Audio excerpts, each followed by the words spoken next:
नमस्ते। आज हम बात करने वाले हैं सावन के महीने की। नमस्ते।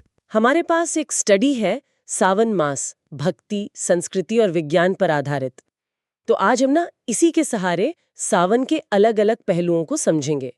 मतलब धार्मिक, पुराणिक, सांस्कृतिक और हाँ, वैज्ञानिक भी। बिल्कुल, कोशिश रहेगी कि सावन के गहरे मतलब को कई नजरियों से देखा जाए। तो शुरू करते हैं। सबसे पहले सावन है क्या? मतलब कैलेंडर के हिसाब से। सावन, जिसे श्रावण मास भी कहते हैं, वो हिंदू लूनर कैलेंडर का 5वां महीना है। अच्छा। ये आमतौर पर अंग्रेजी कैलेंडर में देखें तो मिड जुलाई से मिड अगस्त के बीच पड़ता है। और यही वक्त है जब भारत में मानसून मतलब बारिश का मौसम अपने पीक पर होता है। हाँ, बारिश तो खूब होती है इस समय। जी, और इसका नाम जो है वो श्रावण नक्षत्र के नाम पर पड़ा है। अच्छा। और धार्मिक तौर पर मैंने सुना है ये भगवान शिव का महीना है, सबसे पवित्र। हाँ बिल्कुल, ये महीना भगवान शिव को ही समर्पित है। सबसे पवित्र माना जाता है उनके लिए। इसके पीछे की कहानी क्या है? कुछ वो विष पीने वाली बात है शायद। हाँ, वही पौराणिक कथा है समुद्र मंथन की। अच्छा। जब मंथन हुआ तो उसमें से हलाहल विष निकला जो बहुत खतरनाक था।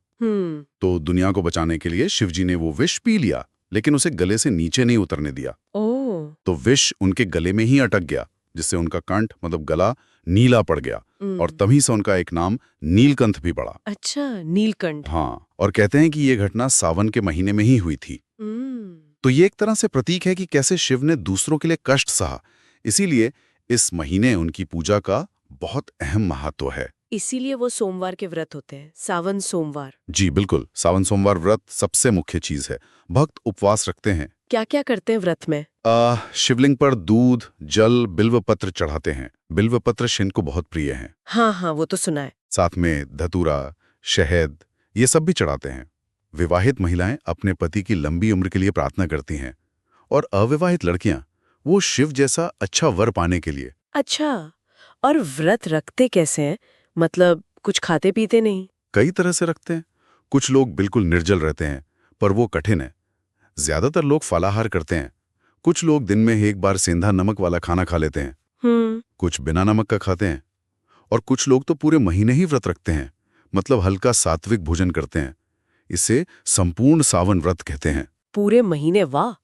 और एक वो कांवड़ यात्रा भी तो होती है, वो क्या है? हाँ, कांवड़ यात्रा, ये तो भक्ति और तपस्या का एक बहुत बड़ा रूप है। मैंने देखा है लाखों लोग जाते हैं, नंगे पैर। जी हाँ, लाखों शिव भक्त, जिन्हें कांवड़िया कहते हैं, वो नंगे पैर चलकर पवित्र नदियों जैसे हरिद्वार या गोमुख से गंगा जल लाते हैं। और फिर वो जल अपने अपने इलाके के शिव मंदिरों में शिवलिंग पर चढ़ाते हैं।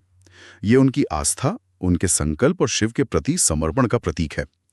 बहुत कठिन यात्रा होती है ये। सच में ये तो गजब की आस्था है। अच्छा, शिवजी के अलावा भी सावन में कुछ और खास दिन या त्योहार होते हैं? हाँ हाँ बिल्कुल, सावन सिर्फ शिव पूजा तक ही नहीं है। इसी महीने में प्रकृति और रिश्तों से जुड़े कई और त्योहार भी आते हैं। जैसे हरियाली तीज है। इसे सुहागिन महिलाएं मनाती हैं, पति की लंबी उम्र और खुशहाली के लिए।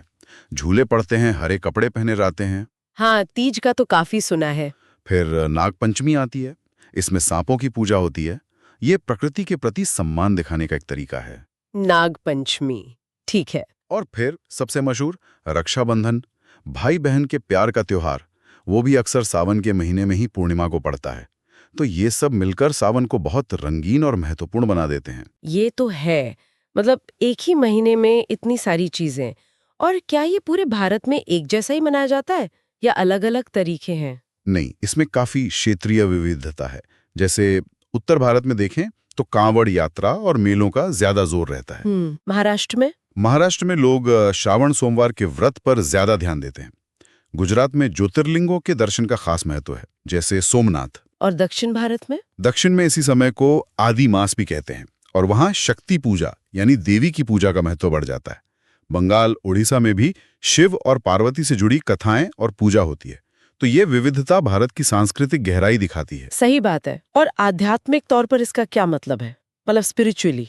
आध्यात्मिक रूप से देखें तो सावन एक तरह से शुद्धि का समय है, प्यूरिफिकेशन का। शुद्धि कैसे? जैसे बारिश वो धरती की गंदगी धो देती है, उसे साफ कर देती है ना। हाँ। वैसे ही माना जाता है कि ये महीना हमारे मन और आत्मा की सफाई का, उन्हें शुद्ध करने का अवसर देता है। व्रत, पूजा, ध्यान, इन सब से ध्यान और आत्मचिंतन के लिए ये बहुत अच्छा समय माना जाता है। कहते हैं इस दौरान कंसंट्रेशन भी बढ़ता है। अच्छा, ये तो दिलचस्प है। और मैंने कहीं पढ़ा था कि इसका सेहत से भी कुछ कनेक्शन है, आयुर्वेद के नजरिए से कुछ। हाँ, ये भी एक काफी इंटरेस्टिंग पहलू है।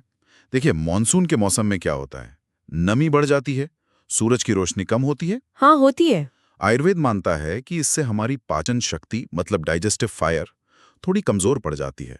ओह, अच्छा। जी, तो इसीलिए पारंपरिक रूप से इस मौसम में हल्का, आसानी से पचने वाला भोजन, जिसे सात्विक आहार कहते हैं, खाने की सलाह दी जाती है और भारी तला भुना खाने से बचने को कहा जाता है। तो मतलब ये व्रत वगैरह रखना सिर्फ धार्मिक ही नहीं है? बिल्कुल, ये शरीर के नेचुरल साइकिल के साथ तालमेल बिठाने का एक तरीका भी है। उपवास रखना या हल्का खाना ये शरीर को डिटॉक्स करने में भी मदद करता है। और साथ ही इस दौरान साफ सफाई का ध्यान रखना, सुबह जल्दी उठना, ये सब बीमारियां रोकने में भी मदद करते हैं। तो ये होलिस्टिक वेलनेस का हिस्सा है एक तरह से। वाह, मतलब भक्ति, संस्कृति और सेहत सब जुड़ा हुआ है। तो आज के समय में इस मॉडर्न लाइफ में सावन की क्या रेलेवेंस है? आज भी ये महीना लोगों को अपनी जड़ों से, अपनी भक्ति से, अनुशासन से और प्रकृति से जुड़ने का एक मौका देता है। अब देखिए, काशी विश्वनाथ, उज्जैन में महाकालेश्वर या केदारनाथ, बैद्यनाथ जैसे जो प्रमुख ज्योतिर्लिंग हैं, वहां सावन में कितनी भीड़ होती है। हाँ, वो तो है। लोग आज भी पूरी श्रद्धा से जाते हैं। और हाँ, टेक्नोलॉजी ने भी अपनी जगह बनाई है। टेक्नोलॉजी ने? हम्म, कैसे? अब बहुत से मंदिर ऑनलाइन पूजा या वर्चुअल दर्शन की सुविधा देते हैं। सोशल मीडिया पर लोग अपने अनुभव शेयर करते हैं, तो इससे वो लोग भी जुड़ पाते हैं जो शायद दूर रहते हैं या जा नहीं सकते। तो ये परंपरा और आधुनिकता का एक तरह का संगम भी देखने को मिल रहा है। ये तो सही है।